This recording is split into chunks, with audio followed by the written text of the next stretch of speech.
News nation पर आपका स्वागत है। आपके साथ मैं हूं राकेश पांडे। सबसे बड़ी खबर इस वक्त छत्तीसगढ़ से है, जहां पर एक बार फिर से नक्सली हमला हुआ है। एक बार फिर से छत्तीसगढ़ दहल चुका है। इस नक्सली हमले से बड़ी खबर यह है कि 20 से ज्यादा जवानों के शहीद होने की खबर आ रही है। अब तक 16 जवानों के शव बरामद कर लिए गए हैं। 30 से ज्यादा जवान घायल हैं। देश को झकझोर देने वाली यह खबर है। जहां हमला हुआ वहां पर हमारी टीम पहुंची है। शहीदों के शव की तस्वीरें हम तक जरूर पहुंची हैं। ये तस्वीरें आपको विचलित कर सकती हैं, इसलिए हम आपको ये तस्वीरें धुंधली करके दिखाएंगे। न्यूज नेशन जवानों की शहादत को सलाम करता है। ग्राउंड पर हमारे सहयोगी रंजन दास पहुंचे हैं। उन्होंने जो रिपोर्ट भेजी है और जो तस्वीरें वहां की हैं और जो हालात वहां के हैं, वो हालात आपको दर्द और गुस्से से भर देंगे।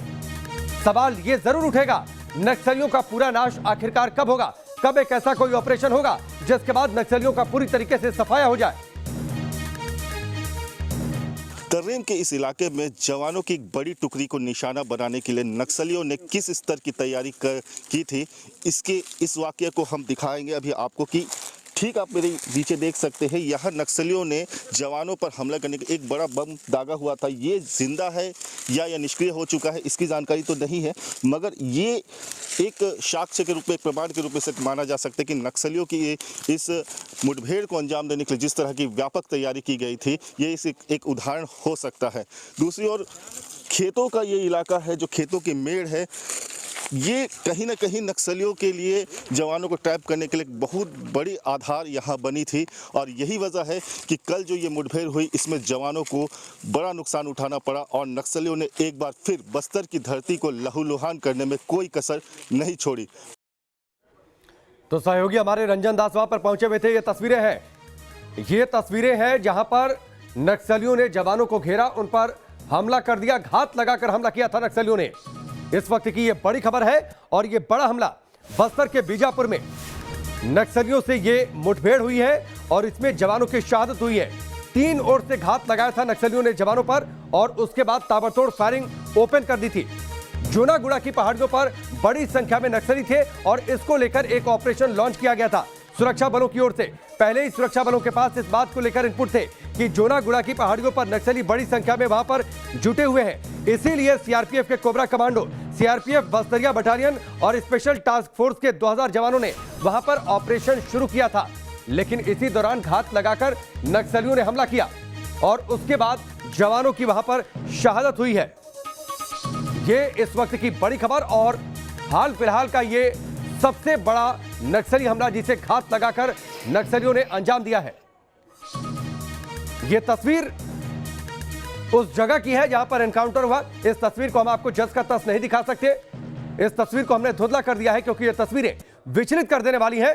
लेकिन ये जवानों की वीर गाथा की तस्वीरें हैं कि किस तरीके से उन्होंने नक्सलियों का मुकाबला किया। 30 से ज्यादा जवान अभी जख्मी हैं। 16 जवानों के शव बरामद कर लिए गए हैं और काफी हाईली सेंसिटिव ये इलाका है अगर नक्सलियों के खतरे के लिहाज से हम बातचीत करें। इस बीच सीआरपीएफ के डीजी जनरल कुलदीप सिंह छत्तीसगढ़ पहुंचे हैं, हालात का वहां पर जायजा लेंगे। इस ऑपरेशन के बाद लगातार गृह मंत्रालय ने उन्हें निर्देश दिया हुआ था और उसके बाद जो है लगातार गृह मंत्रालय उनसे संपर्क में भी है। हमारे सहयोगी वहां पर पहुंचे हुए हैं रंजन दास। एक और रिपोर्ट देखिए। तर्रेम के इस इलाके में जवानों की एक बड़ी टुकड़ी को निशाना बनाने के लिए नक्सलियों ने किस स्तर की तैयारी की थी, इस वाकये को हम दिखाएंगे अभी आपको। कि ठीक आप मेरे पीछे देख सकते हैं, यहाँ नक्सलियों ने जवानों पर हमला करने का एक बड़ा बम दागा हुआ था। ये जिंदा है या निष्क्रिय हो चुका है, इसकी जानकारी तो नहीं है, मगर ये एक साक्ष्य के रूप में, एक प्रमाण के रूप में से माना जा सकता है कि नक्सलियों की इस मुठभेड़ को अंजाम देने के लिए जिस तरह की व्यापक तैयारी की गई थी, ये इस एक उदाहरण हो सकता है। दूसरी ओर खेतों का ये इलाका है, जो खेतों की मेड़ है, ये कहीं ना कहीं नक्सलियों के लिए जवानों को ट्रैप करने के लिए बहुत बड़ी आधार यहाँ बनी थी। और यही वजह है कि कल जो ये मुठभेड़ हुई, इसमें जवानों को बड़ा नुकसान उठाना पड़ा और नक्सलियों ने एक बार फिर बस्तर की धरती को लहूलुहान करने में कोई कसर नहीं छोड़ी। बस्तर में जब भी नक्सलियों के साथ जवानों की मुठभेड़ होती है, उसका जवानों की शहादत के बाद न सिर्फ जवानों के शवों को लेना एक बड़ा ही चुनौतीपूर्ण कार्य होता है, बल्कि जंगल से उन्हें निकालना भी एक बेहद ही चुनौतीपूर्ण कार्य होता है। ठीक देख सकते हैं कि ये जो शव जो पड़े हैं, उन्हें एक साथी जवान द्वारा रस्सी, उनके हाथ में एक रस्सी बांध दी जाती है और उसके खींचा जाता है। ऐसा इसलिए किया जाता है कि नक्सली अक्सर इन ऐसे जवानों की जब शहादत होती है तो उन डेड बॉडीज़ के नीचे आईडी प्लांट कर देते हैं, ताकि जब उनके साथी जवान उन शवों को बरामद करने आए तो जब विस्फोट की जद में आके वे भी उन्हें भी हताहत करने की वे कोशिश करते हैं। इसे एहतियात बरतते हुए आखिरकार जवानों द्वारा ऐसे ही तरीके अपनाए जाते हैं डेड बॉडी रिकवर करने के दौरान। तो ये हमारे सहयोगी रंजन दास जहां पर पहुंचे हुए थे, जहां पर एनकाउंटर हुआ था। और आपको यह भी बता दें कि न्यूज नेशन पहला चैनल है जहां पर एनकाउंटर वाली जगह पर जो पहुंचा हुआ है, रंजन दास पहुंचे और ग्राउंड जीरो से हम आपको रिपोर्ट दिखा रहे थे। एक बड़ा हमला है, एक बड़ा ये ऑपरेशन चल रहा था सुरक्षा बलों की ओर से, लेकिन इस दौरान घात लगाकर नक्सलियों ने हमला किया। जोनागुड़ा की जो पहाड़ियां हैं वो काफी हाईली सेंसिटिव है नक्सलियों के लिहाज से।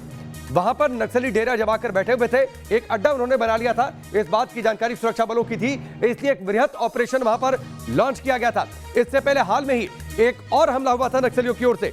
23 मार्च को नक्सलियों ने धमाका किया था जिसमें 5 जवान शहीद हुए थे। यानी 10 दिनों के अंदर, पिछले 10 दिनों के अंदर यह दूसरा बड़ा हमला है।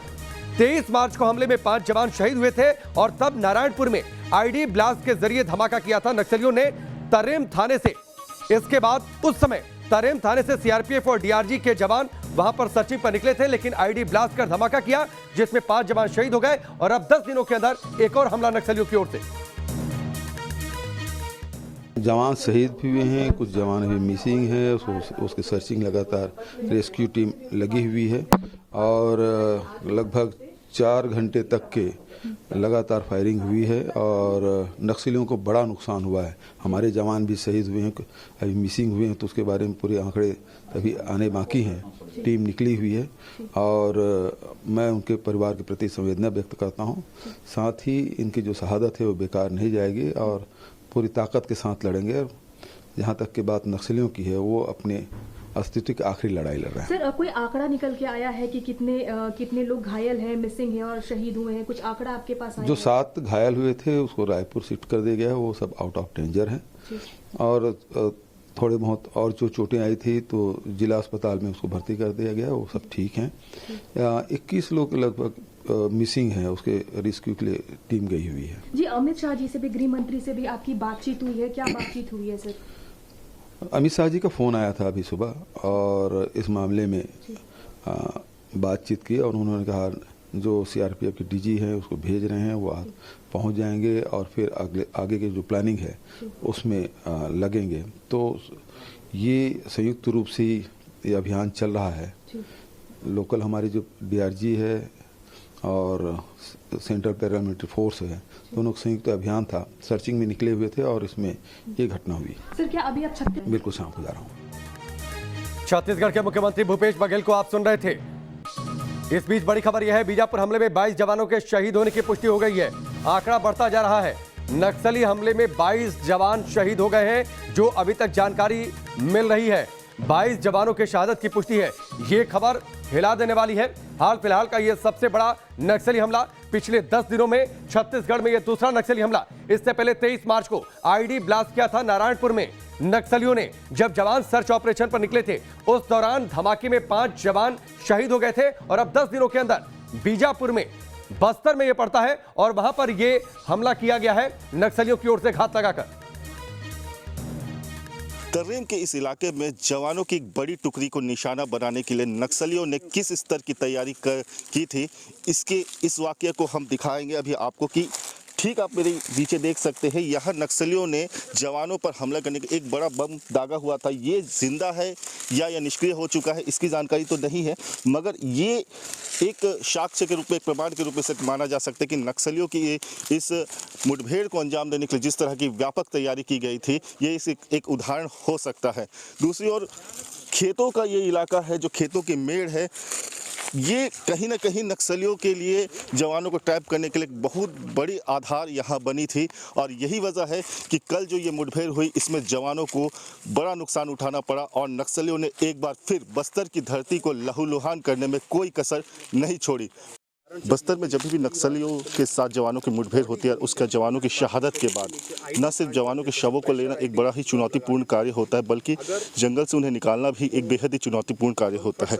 ठीक देख सकते हैं कि ये जो शव जो पड़े हैं, उन्हें एक साथी जवान द्वारा रस्सी, उनके हाथ को एक रस्सी बांध दी जाती है और उसके खींचा जाता है। ऐसा इसलिए किया जाता है कि नक्सली अक्सर इन ऐसे जवानों की जब शहादत होती है तो उन डेड बॉडीज़ के नीचे आईडी प्लांट कर देते हैं, ताकि जब उनके साथी जवान उन शवों को बरामद करने आए तो जब विस्फोट की जद में आके वे भी उन्हें भी हताहत करने की कोशिश करते हैं। इसे एहतियात बरतते हुए आखिरकार जवानों द्वारा ऐसे ही तरीके अपनाए जाते हैं डेड बॉडी रिकवर करने के दौरान। तो रंजन दास को आप सुन रहे थे। एक बार फिर से आपको बता दें, हमले की जगह पर जहां पर एनकाउंटर हुआ था, वहां पर पहला न्यूज नेशन ऐसा चैनल है जो पहली बार वहां पर पहुंचा हुआ है। न्यूज नेशन के सहयोगी जो हमारे रिपोर्टर वहां पर है रंजन दास, वो मौकाए वारदात पर पहुंचे जहां पर यह पूरा एनकाउंटर हुआ, जहां पर घात लगाकर नक्सलियों ने हमला किया था और जहां पर जवानों की शहादत हुई। उस जगह पर रिस्क लेते हुए पहुंचे और वहां से उन्होंने तस्वीरें भेजी हैं, जो तस्वीरें इस वक्त हमने आपकी टेलीविजन स्क्रीन पर रखी हैं। बीजापुर नक्सली हमले से जुड़ी इस वक्त की सबसे बड़ी खबर है कि 22 जवानों की अब तक वहां पर शहादत की पुष्टि हो गई है। ये इस वक्त की सबसे बड़ी खबर, और जो तस्वीरें हमने आपके सामने रखी हैं, ये उन जवानों की तस्वीरें हैं जो नक्सलियों के इस हमले में शहीद हो गए। हम इनकी शहादत का सलाम करते हैं, शहादत को सलाम करते हैं। उनकी वीर गाथा की तस्वीरें, जो वहां पर क्या हुआ था, किस तरीके से इन्होंने नक्सलियों का मुकाबला किया, ये रंजन दास ग्राउंड जीरो से आपको बता रहे थे। आदित्य हमारे साथ जुड़ चुके हैं, सीधे उनका रुख करते हैं। आदित्य, हाल फिलहाल का ये अब तक का सबसे बड़ा नक्सली हमला, 22 जवानों की शहादत की पुष्टि हो गई है।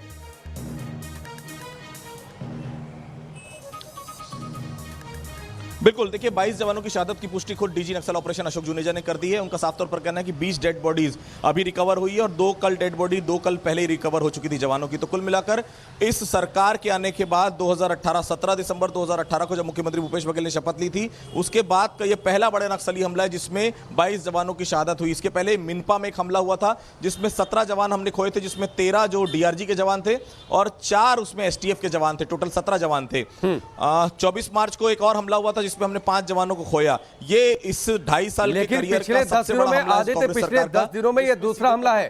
23 मार्च को नारायणपुर में आईडी ब्लास्ट किया था नक्सलियों ने, जिसमें 5 जवान शहीद हो गए थे, और अब देखिए 22 जवानों की शहादत हो गई है। बिल्कुल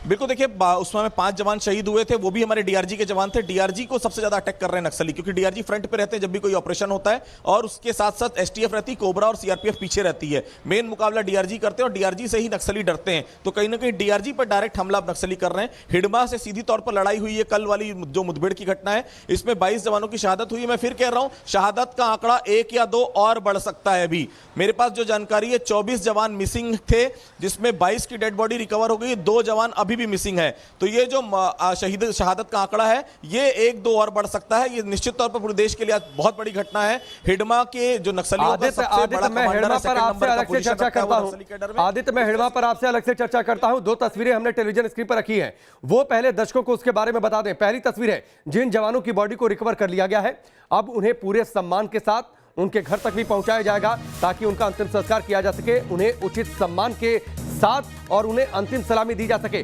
लेकिन एक बार फिर से ये जो तस्वीर, धुंधली तस्वीर हमने रखी है आपकी टेलीविजन स्क्रीन पर, इसको हमने धुंधला किया है। ये उस जगह की तस्वीर है जहां पर एनकाउंटर हुआ था, जहां पर घात लगाकर नक्सलियों ने हमला किया। जब जवान वहां पर पहुंचे हुए थे उसके बाद की तस्वीर है। न्यूज नेशन पहला ऐसा चैनल है जो ग्राउंड जीरो पर पहुंचा, और दूसरी तस्वीर है जिन जवानों की बॉडी रिकवर कर ली गई है, उन्हें अब अंतिम ब्रेक के बाद चलिए आगे बढ़ते हैं। लगातार इस वक्त की सबसे बड़ी खबर पर हम बने हुए हैं। छत्तीसगढ़ के बीजापुर में नक्सली हमला, 22 जवानों की शहादत की पुष्टि हो गई है। ये इस वक्त की सबसे बड़ी खबर है। आशंका ये भी है कि ये आंकड़ा अभी बढ़ सकता है। पहली तस्वीर हमने आपको दिखाई है किस तरीके से वहां पर घात लगाकर हमला किया था नक्सलियों ने। इसके बाद वहां पर रेस्क्यू पार्टी भेजी गई थी। दूसरी तस्वीर जो हमने ठीक बीचों बीच आपके लिए रखी है, हमारे सहयोगी वहां पर पहुंचे, ग्राउंड जीरो से रिपोर्टिंग की है। हालात क्या है ये रिस्क लेते हुए आपको दिखाया है। सबसे बड़ा ये हाल फिलहाल का ये नक्सली हमला। तीसरी तस्वीर है जिन जवानों की बॉडी रिकवर कर ली गई है, उन्हें अब श्रद्धांजलि दी जा रही है, अंतिम श्रद्धांजलि, और साथ ही उनकी बॉडी को उनके गांव तक, उनके घर तक पहुंचाने की भी कवायद शुरू कर दी गई है। हमारे सहयोगी रंजन दास पहुंचे हुए हैं ग्राउंड जीरो पर, उनकी एक रिपोर्ट आप देखिए। कि जोनागुड़ा में शनिवार को जवानों के साथ नक्सलियों की जो मुठभेड़ हुई उसकी एक भयावह तस्वीर इस गांव से भी निकलकर आई है। ये गांव इस वक्त पूरी तरह से सूना है। यहाँ ना कोई रहने वाला दिख रहा है और ना ही कोई बच्चे, ना ही कोई महिला और ना ही कोई पुरुष। मगर यहाँ जो नज़ारा है तो वो नज़ारा ये कि यहाँ पड़े हैं जवानों के क्षत विक्षत शव।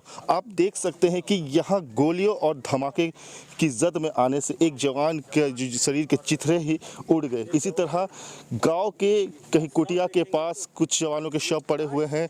ठीक इधर मैं अपने साथी को बोलना चाहूँगा, ठीक इधर एक और जवान का शव, सामने ही मकान है और यहाँ पे जवान का शव भी पड़ा हुआ है। और आप देख सकते हैं कि वारदात के 24 घंटे बाद शवों की क्या स्थिति है। चींटियाँ जो है, लाल चींटियाँ जवानों के अब शरीरों पे रेंग रही है।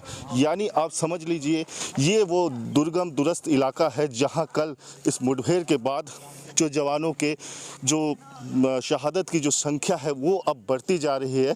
अब तक हमने कुछ दूरी पर 7 जवानों के शवों को गिना था और अब जवानों की, मृत जवानों की जो संख्या है, जो शहीद जवानों की संख्या है वो 7 से बढ़कर 11 पहुंच चुकी है।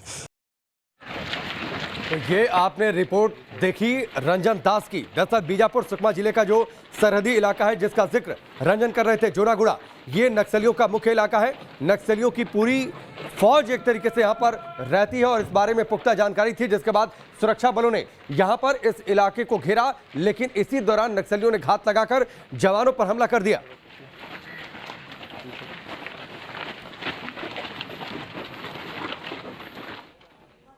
तो इस बड़ी खबर से जुड़ी तमाम अपडेट्स हम आपको देते रहेंगे। यहां पर रुकेंगे ब्रेक के लिए। ब्रेक के उस पार कोरोना के कहर की बात।